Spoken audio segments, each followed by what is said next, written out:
Hello everyone. उम्मीद करती हूँ कि आप सभी लोग अच्छे होंगे। और हमने पिछली 3-4 वीडियोस में बात करी है अलग अलग टॉपिक्स की। तो अभी इस वीडियो में हम जो इंडियन सोसाइटी थ्रू हिस्ट्री है उसी के आगे कंटिन्यू करेंगे। तो आज का टॉपिक देखते हैं। आज का टॉपिक है यूनिटी इन डाइवर्सिटी। तो आपको नाम से ही पता चल रहा होगा कि टॉपिक बहुत ही ज़्यादा फेमिलियर है आपको होगा, क्योंकि ये हिस्ट्री सिविक्स में पढ़ाया जाता है ना। तो यूनिटी इन डाइवर्सिटी का हिंदी में मतलब क्या है? यूनिटी इन डाइवर्सिटी का हिंदी में मतलब है कि अनेकता में एकता। अनेकता में एकता मतलब जहाँ जब बहुत सारे अलग अलग कल्चर ट्रेडिशन के लोग एक ही जगह आकर के मिलजुल कर रहने लगते हैं, that is unity in diversity. Okay, तो अब हम इसको थोड़ा थियोरेटिकली पढ़ेंगे।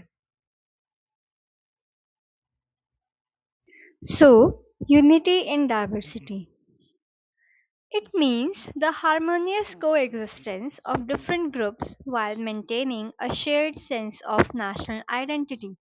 यूनिटी इन डाइवर्सिटी का मतलब, जैसे कि मैंने आपको पहले भी बताया, कि अनेकता में एकता।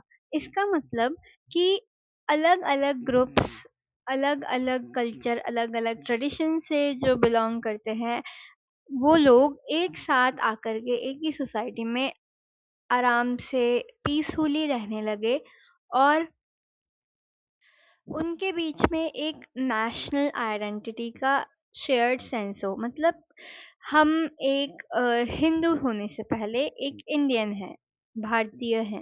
That is shared sense of nationality, sorry national identity.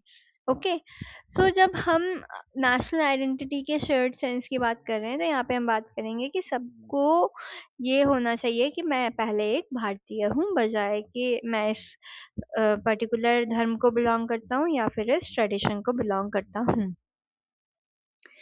Reflects the Indian philosophy of tolerance, pluralism and respect of differences. तो कौन सी? Tolerance, pluralism and respect of differences, है ना। What is tolerance? टॉलरेंस का मतलब होता है कि सहनशीलता। सहनशीलता किस मामले में?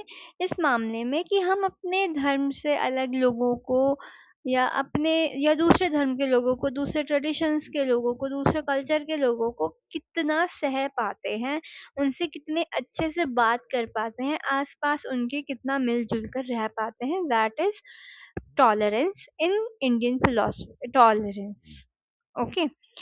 And प्लूरलिज्म का मतलब क्या होता है? प्लूरलिज्म होता है एक ऐसी आइडियोलॉजी बोल सकते हैं आप, या एक ऐसी टर्म बोल सकते हैं जिसको जिससे हम ये सिग्निफाई करेंगे कि बहुत अलग अलग अलग कल्चर के लोग जब एक साथ आते हैं, तो आपस में रिस्पेक्ट, एक म्यूचुअल अंडरस्टैंडिंग, म्यूचुअल रिस्पेक्ट के साथ रहते हैं।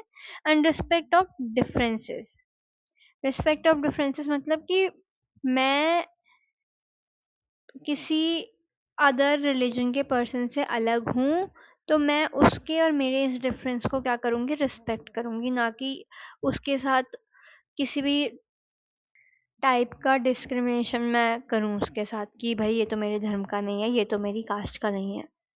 That is wrong. The phrase एक भारत श्रेष्ठ Bharat beautifully captures India's essence. एक भारत श्रेष्ठ भारत का मतलब आपको नाम से पता चल रहा होगा कि जब भारत में इतनी सारी डाइवर्सिटी है फिर भी हम लोग एक साथ रहते हैं, यही भारत को श्रेष्ठ बनाता है। ठीक है। India, from centuries, is known for its remarkable diversity. Of course, इतने सदियों से, इतने सेंचुरीज से इंडिया जो है वो अपनी डाइवर्सिटी के लिए जाना जाता है, क्योंकि यहाँ India is one of the most diverse countries in the world. ठीक है। ये जो इंडिया है, इंडिया में इतने सारे आपको अलग-अलग, मतलब यहाँ हर एक किलोमीटर में या हर एक गाँव की अलग भाषा है, अपना अलग फ़ोक टेल्स हैं, कल्चर है ना? हर एक स्टेट का अपना यूनिफाइड कल्चर है, ट्रेडिशंस हैं, ठीक है? तो इसीलिए इंडिया को उसकी डाइवर्सिटी के लिए सदियों से बहुत ज़्यादा माना गया है। ओके?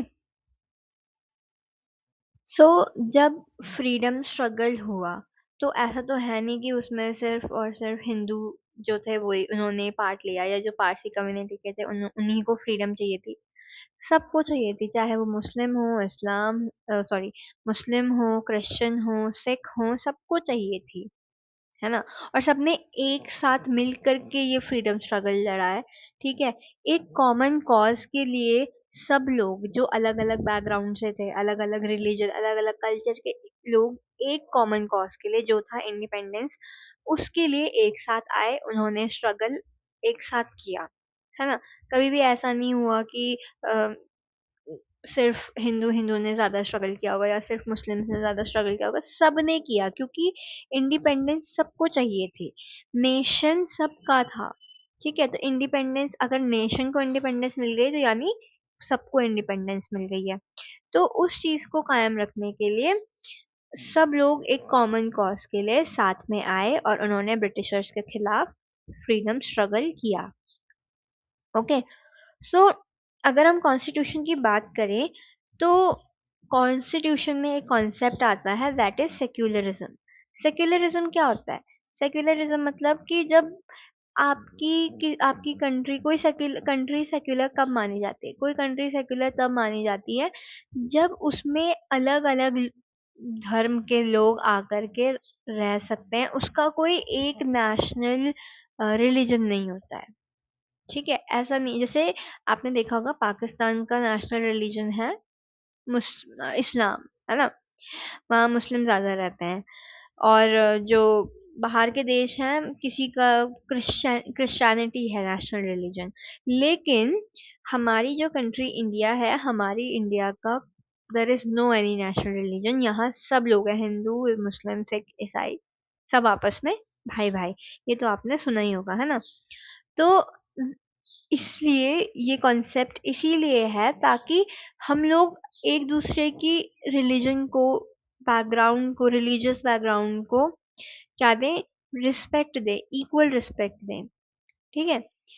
आर्टिकल 14 से 18 के बीच में जो सिटीजन्स हैं, इंडिया में रहने वाले जितने भी सिटीजन्स हैं, उनको प्रोटेक्ट किया गया है फ्रॉम एनी डिस्क्रिमिनेशन, ठीक है?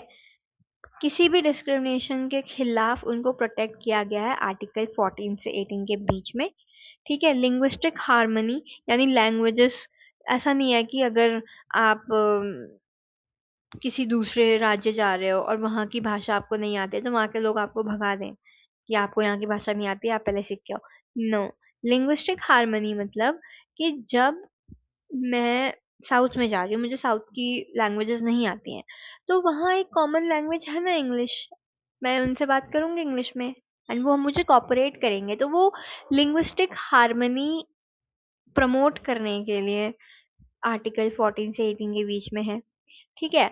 और एक सिंगल सिटीजनशिप, क्योंकि क्योंकि बाहर के देशों में कहीं-कहीं क्या होता है कि डबल सिटीजनशिप होती है, यानी आप स्टेट के तो सिटीजन हो, सॉरी, आप कंट्री के सिटीजन तो होते ही हैं, आपको स्टेट सिटीजनशिप भी लेनी पड़ती है। लेकिन हमारे इंडिया में ऐसा है कि अगर आपके पास कंट्री की सिटीजनशिप है, तो आप पूरे इंडिया में कहीं भी जा कर के रह सकते हैं विदाउट एनी सिटीजनशिप का टैग कि भाई आप असम में रहने आ रहे हैं तो आप सिटीजन बन के आइए, असम असम के वहाँ की सिटीजनशिप लीजिए। नहीं, आपके पास इंडिया की सिटीजनशिप है, that is enough to call you an a citizen of India, ठीक है? तो सिंगल सिटीजनशिप के थ्रू पूरी कंट्री में यूनिटी प्रमोट करने की कोशिश की जाती है, ठीक है? सो आज के लिए बस इतना ही। उम्मीद करती हूँ आपको समझ आया होगा। अगर आपको कुछ क्वेरीज हैं तो आप कमेंट में ज़रूर पूछिएगा। मैं आपका जल्दी से जल्दी आंसर करने की कोशिश करूँगी। और आगे की वीडियोस में हम ऐसे ही टॉपिक कवर करते रहेंगे, छोटे बड़े जैसे भी होंगे। ठीक है, तो मिलते हैं आगे की वीडियोस में। Thank you.